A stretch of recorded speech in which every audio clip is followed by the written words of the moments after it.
Baik, Assalamualaikum warahmatullahi wabarakatuh. Perkenalkan, nama saya El Junaid, NIM 21004502069. Nah, pada kesempatan kali ini saya akan menyelesaikan tugas dari pendidikan agama Islam tentang mengenai materi-materi yang selama ini saya pelajari dalam mata kuliah pendidikan agama Islam. Materi yang saya pelajari pada semester awal yaitu yang pertama, mengapa dan bagaimana pendidikan agama Islam diajarkan di perguruan tinggi. Kedua, bagaimana manusia bertuhan. Ketiga, bagaimana agama menjamin kebahagiaan. Dan keempat, mengintegrasikan iman, Islam, dan ihsan dalam membentuk insan kamil. 5. Bagaimana membangun paradigma Qur'ani. Langsung saja kita memasuki tentang materi. Mengapa dan bagaimana agama Islam diajarkan di perguruan tinggi? Nah, yang pertama yang kita harus ketahui mengenai konsep dan cara pembelajaran pendidikan agama Islam di perguruan tinggi. Adapun bentuk-bentuk pendidikan dalam pembelajaran agama Islam yang relevan dan efektif dalam pengajaran ajaran agama Islam antara lain menggunakan metode diakronis, metode sinkronis atau analitis, metode problem solving, metode empiris.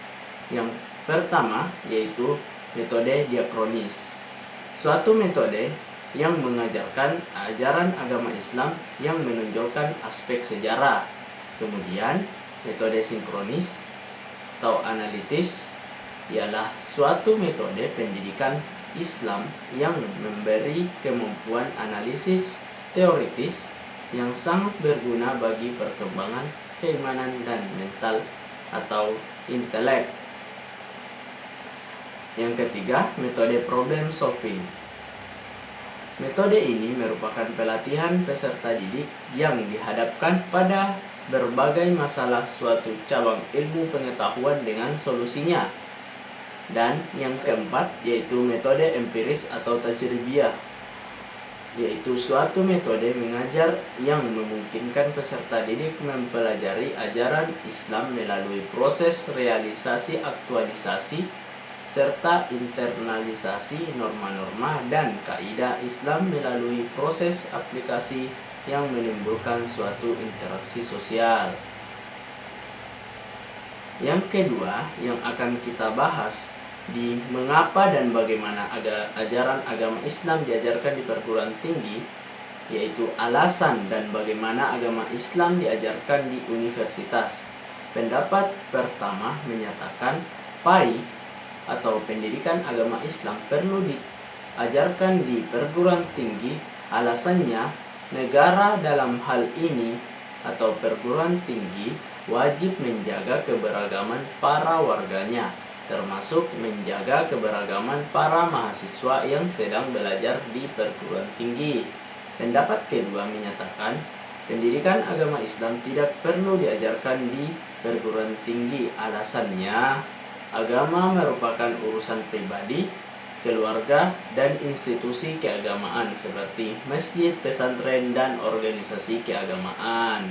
Nah, untuk sumber psikologi, sosial budaya, historis, dan yuridis tentang perlunya pembelajaran PAI dan model pendekatan pembelajaran pendidikan agama Islam di perguruan tinggi. Yang pertama, psikologis. Terdapat dua pandangan yang berbeda mengenai pendidikan agama Islam di perguruan tinggi. Sama halnya di penjelasan saya sebutkan tadi. Kemudian, sosial budaya.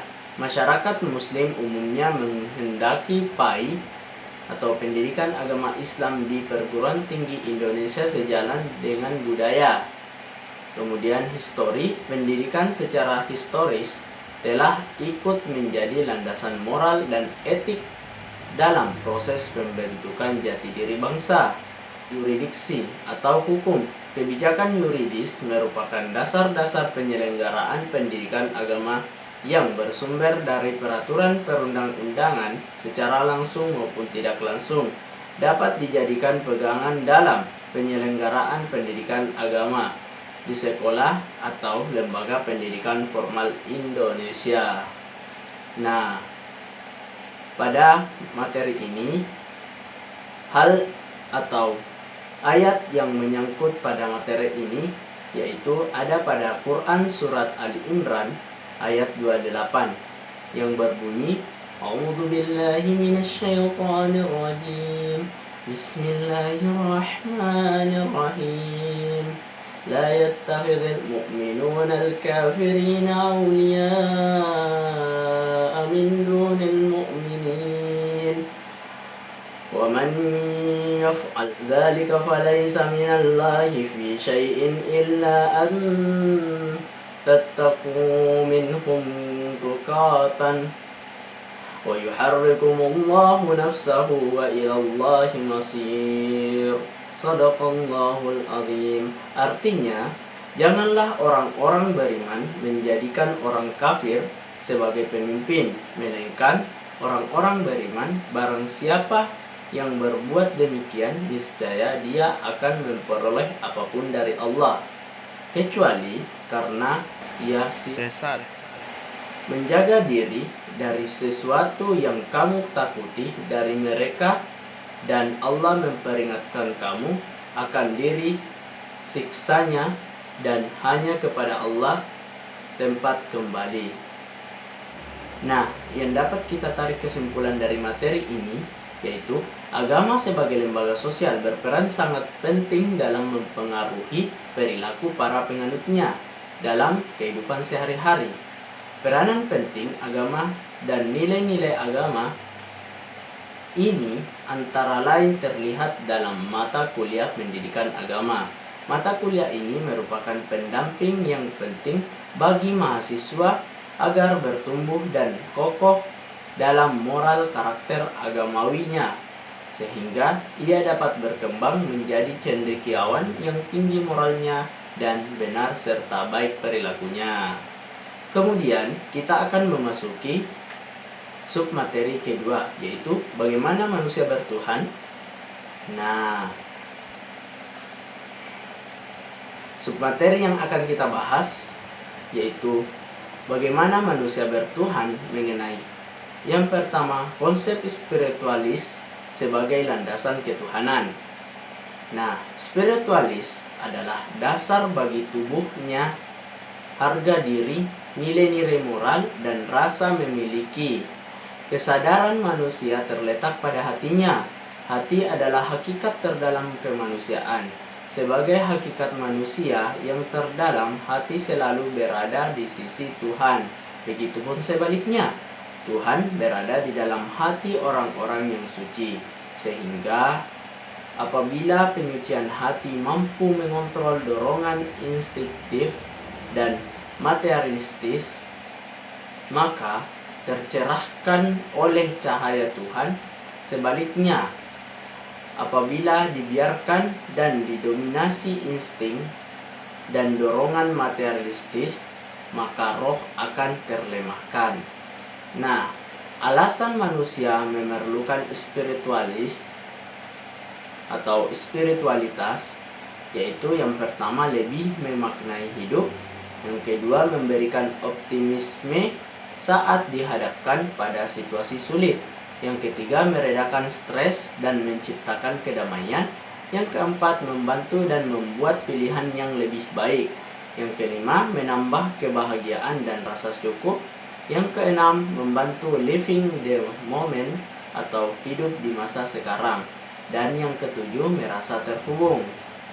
Untuk mengenali sumber psikologis, sosiologis, filosofis, dan teologis tentang konsep ketuhanan, dapat kita tarik sesuatu yang bersifat perspektif psikologis. Menurut hadis Nabi, orang yang sedang jatuh cinta cenderung selalu mengingat dan menyebut orang yang dicintainya, dan menurut Nabi orang juga bisa diperbudak oleh cintanya. Hati-hati loh. Yang kedua, perspektif sosiologis. Sosiologi mempelajari masyarakat umum secara sosiologis. Namun, dalam ilmu sosiologi terdapat cabang ilmu yang mempelajari secara khusus masyarakat beragama yang dikenal sebagai ilmu sosiologi agama. Yang ketiga, perspektif filosofis. Filsafat ketuhanan adalah pemikiran tentang Tuhan dengan pendekatan akal budi, yaitu memaknai apa yang disebut sebagai pendekatan filosofis. Yang keempat, perspektif teologis. Dalam perspektif teologi agama dipandang sebagai sesuatu yang dimulai dari atas atau dari Tuhan sendiri melalui wahyunya. Nah, dapat kita tarik kesimpulan bahwa orang yang beriman adalah orang yang berkarakter, sebab iman identik dengan pembentukan karakter dan karakter identik dengan akhlak.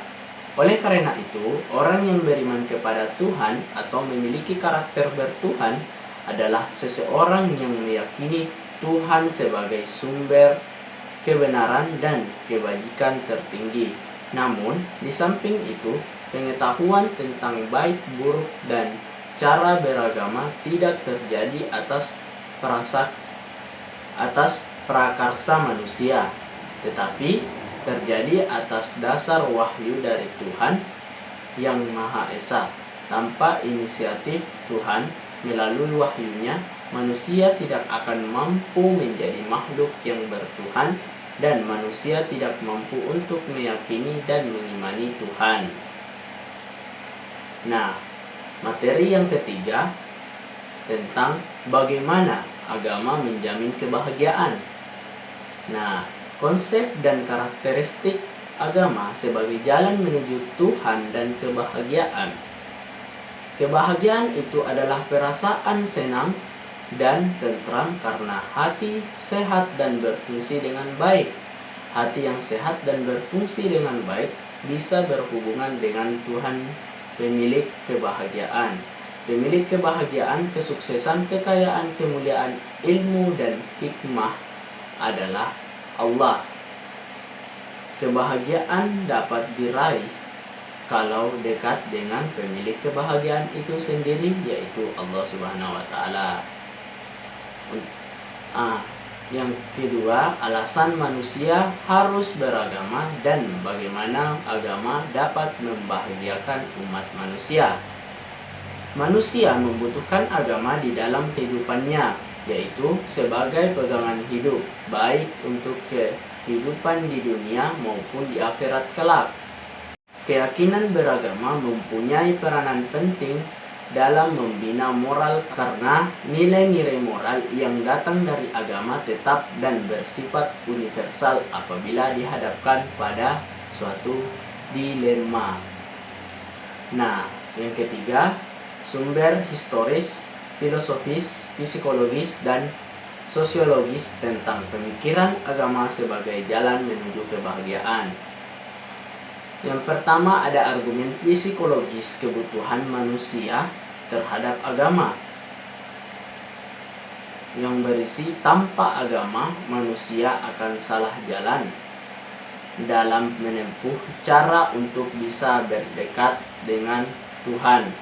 Hadis Qudsi meriwayatkan bahwa Nabi menjelaskan bahwa Allah berfirman, "Hambaku senantiasa mendekatkan diri kepadaku dengan an-nawafil atau melaksanakan ibadah-ibadah sunnah, sehingga aku mencintainya. Barang siapa yang telah aku cintai, maka pendengarannya adalah pendengaranku, penglihatannya adalah penglihatanku, dan tangannya adalah tanganku." Hadis riwayat Muslim. Argumen kedua adalah argumen sosiologis kebutuhan manusia terhadap agama. Dengan adanya keseimbangan hubungan secara horizontal dengan sesama manusia dan secara vertikal dengan pencipta, maka manusia akan mendapatkan kebahagiaan. Kebahagiaan diperoleh manakala manusia diterima dan dihargai oleh lingkungannya dan secara vertikal bisa mendekatkan diri kepada Tuhan secara baik dan benar. Argumen tentang Tauhidullah sebagai satu-satunya model beragama yang benar. Tauhidullah membebaskan manusia dari takhayul, kufarat, mitos, dan bid'ah. Tauhidullah menempatkan manusia pada tempat yang bermartabat, tidak menghambakan diri kepada makhluk yang lebih rendah derajatnya daripada manusia.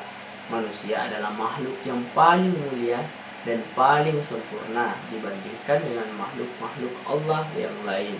Itulah sebabnya Allah memberikan amanah dan khilafah kepada manusia. Kemudian yang ke-E, esensi dan urgensi komitmen terhadap nilai-nilai tauhid untuk mencapai kebahagiaan. Jiwa tauhid dikembangkan dalam diri manusia agar jiwa tauhid menjadi roh kehidupan dan menjadi cahaya dalam kegelapan. Sebuah aktivitas yang dilaksanakan mahasiswa misalnya akan bermakna kalau pada rohnya. Aktivitas tanpa roh adalah kegiatan semu yang tidak akan membuahkan kemaslahatan. Jiwa tauhid merupakan roh segala aktivitas umat manusia. Demikian juga berjalan dalam kegelapan rohani dapat membahayakan diri sendiri dan juga orang lain. Nilai-nilai universal yang perlu ditanamkan dan dikembangkan agar menjadi roh kehidupan itu adalah asyik atau kejujuran, al-amanah adalah al-ruhiyah atau kemerdekaan, al-musawah atau perasaan, tanggung jawab sosial, at-tasamuh atau toleransi, kasih sayang, tanggung jawab lingkungan, tabadullah atau ijtima, saling memberi manfaat, dan at-taharun atau kasih sayang. Allah Subhanahu wa taala berfirman dalam Quran surah Al-Imran ayat 85 yang berbunyi, A'udzubillahi minasyaitonirrajim. Bismillahirrahmanirrahim. Wa man yabtaghi 'ghairal islami dinan falan yuqbala minhu wa huwa fil akhirati minal khasirin. Dan barang siapa mencari agama selain Islam, dia tidak akan diterima, dan di akhirat dia termasuk orang yang rugi. Quran surat Ali Imran ayat 85. Shadaqallahul azim. Nah, dari materi ini dapat kita simpulkan bahwa agama diturunkan untuk manusia sebagai pedoman dan tuntunan hidup manusia di dunia. Tujuan hidup manusia di dunia menurut tuntunan agama Islam adalah kehidupan yang mengarah pada pencapaian kebahagiaan di dunia dan kebahagiaan di akhirat. Bahagia di dunia yang ditandai dengan kecukupan materi bersifat sementara dan semu atau majazi, tetapi bahagia akhirat bersifat abadi dan hakiki, walaupun terkadang tidak berkelebihan secara materi. Yang keempat, mengintegrasikan iman, Islam, dan ihsan dalam membentuk insan kamil. Nah, konsep dan urgensi iman, Islam, dan ihsan dalam membentuk insan kamil yaitu ada dua tingkatan manusia dalam mengimani Tuhan. Pertama, tingkat insan kamil. Mereka mengimani Tuhan dengan cara penyaksian. Artinya mereka menyaksikan Tuhan, mereka menyembah Tuhan yang disaksikan. Kedua, manusia beragama pada umumnya.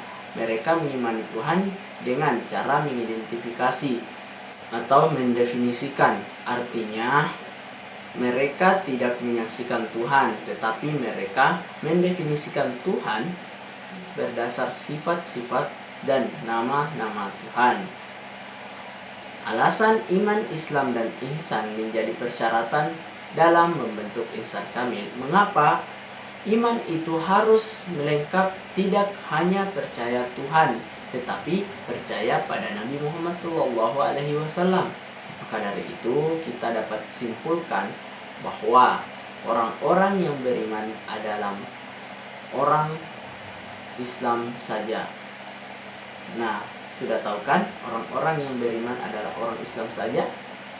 Nah, sumber teologis, historis, filosofis tentang iman, Islam, dan ihsan sebagai pilar agama Islam dalam membentuk insan kamil, yaitu ada 3 unsur. Unsur tersebut penting dalam agama Islam, yakni iman, Islam, dan ihsan sebagai satu kesatuan yang utuh. Kaum muslimin Indonesia lebih familiar dengan istilah akidah, syariat, dan akhlak sebagai 3 unsur atau komponen pokok ajaran Islam. Akidah merupakan cabang ilmu agama untuk memahami pilar iman. Syariat merupakan cabang ilmu agama untuk memahami pilar Islam. Dan akhlak merupakan cabang ilmu agama untuk memahami pilar ihsan.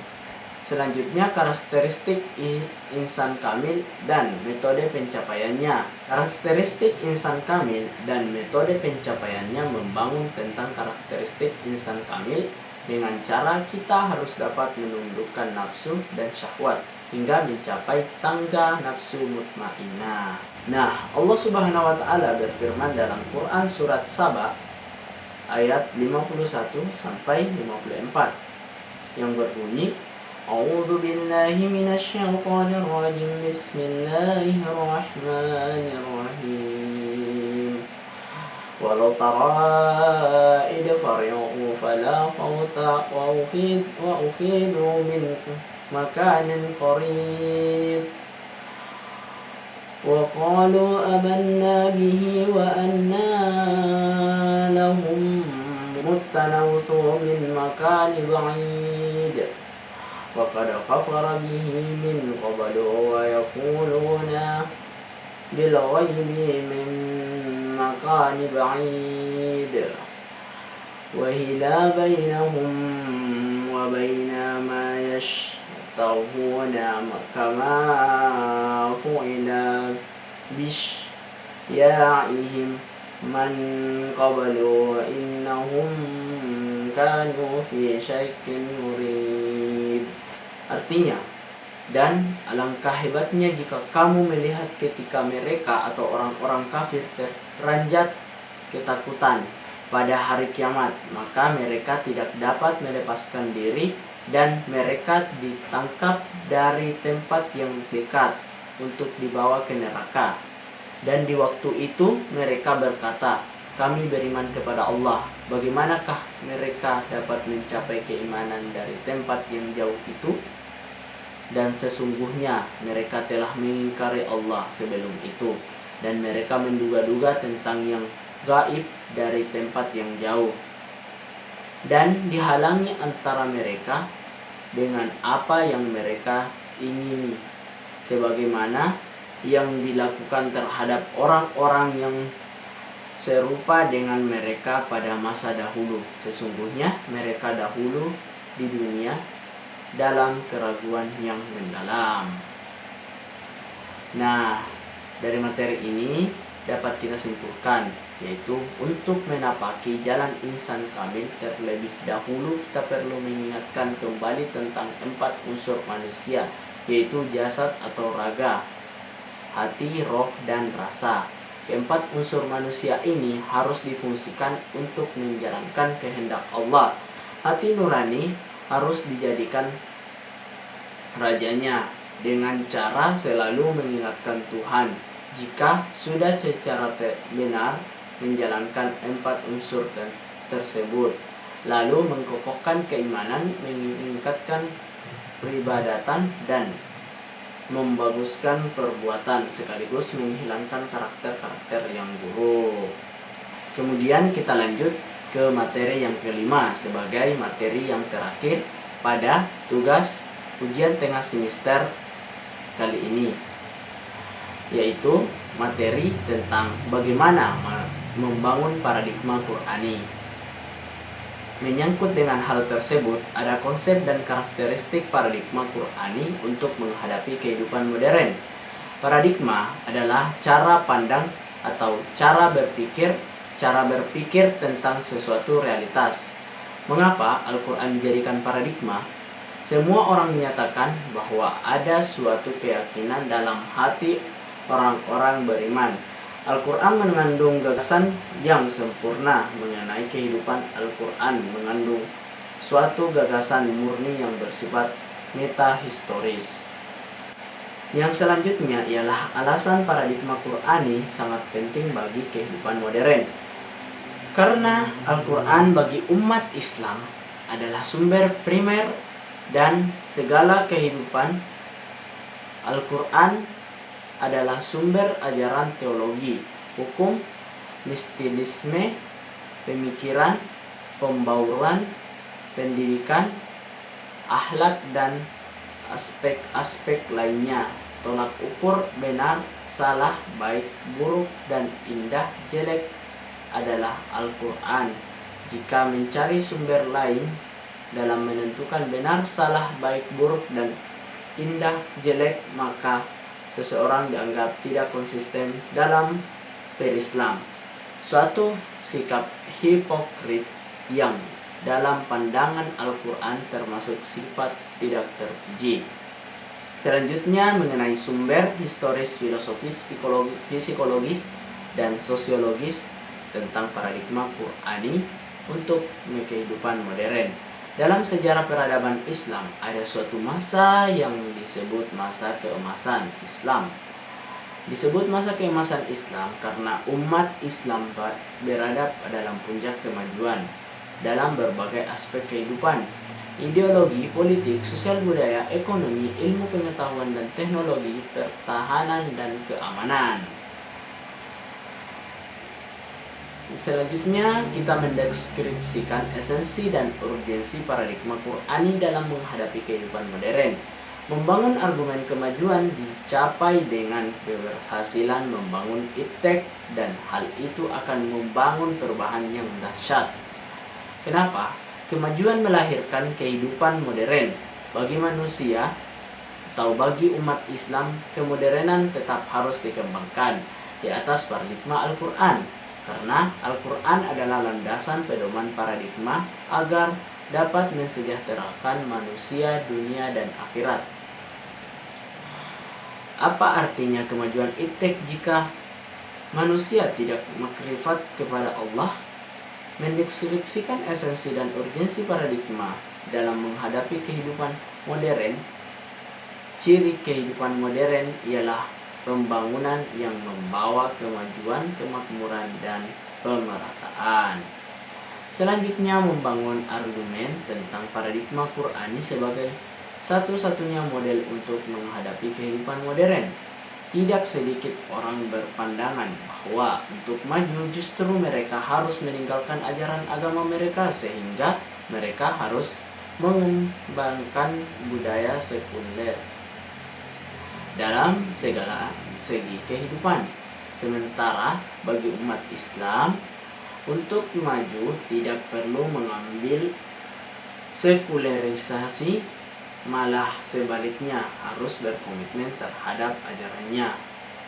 Allah Subhanahu wa taala berfirman di dalam Quran surat An-Nisa ayat 59 yang berbunyi, A'udzu billahi minasyaitonir rajim. Bismillahirrahmanirrahim.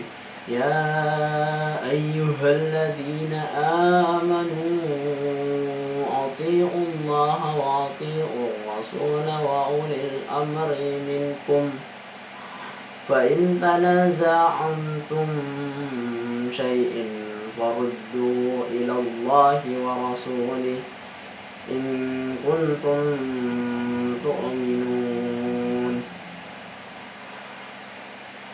kuntum tu'minuna billahi wal yawmil akhir, dzalika khairu wa ahsanu ta'wila.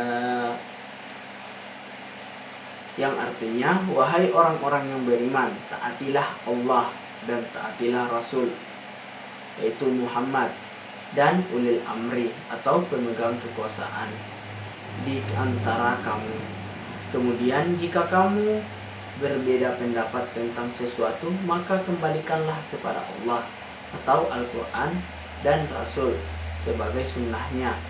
Jika kamu beriman kepada Allah dan hari kemudian, yang demikian itu lebih utama bagimu dan lebih baik akibatnya. Shadaqallahul azim. Nah teman-teman, kita bisa ambil kesimpulan dari materi ini, yaitu paradigma Qur'ani adalah cara pandang dan cara berpikir tentang suatu realitas atau suatu permasalahan berdasarkan Al-Quran. Adanya kesadaran bagi seluruh umat muslim adalah yang terpenting untuk menjaga dan mewujudkan paradigma Qur'ani ini, karena tanpa kesadaran dari umat muslim, paradigma tak akan terwujud dan mungkin bisa saja terjadi kekacauan bagi seluruh muslim, karena memang hanya Al-Quran pedoman bagi seluruh umat Islam. Dengan adanya hal-hal yang merusak adanya paradigma Qur'ani di masyarakat muslim, mari kita tingkatkan iman kita agar tidak mudah terjerumus kepada hal-hal yang tidak harus ada dalam diri kita selaku muslim. Maka mari membangun paradigma Al-Quran dengan menjaga Al-Quran sebagai ukuran patokan di dalam segala aspek kehidupan manusia. Mungkin sekian yang dapat saya sampaikan. Lebih dan kurangnya mohon dimaafkan. Wabillahi taufiq wal hidayah. Wassalamualaikum warahmatullahi wabarakatuh.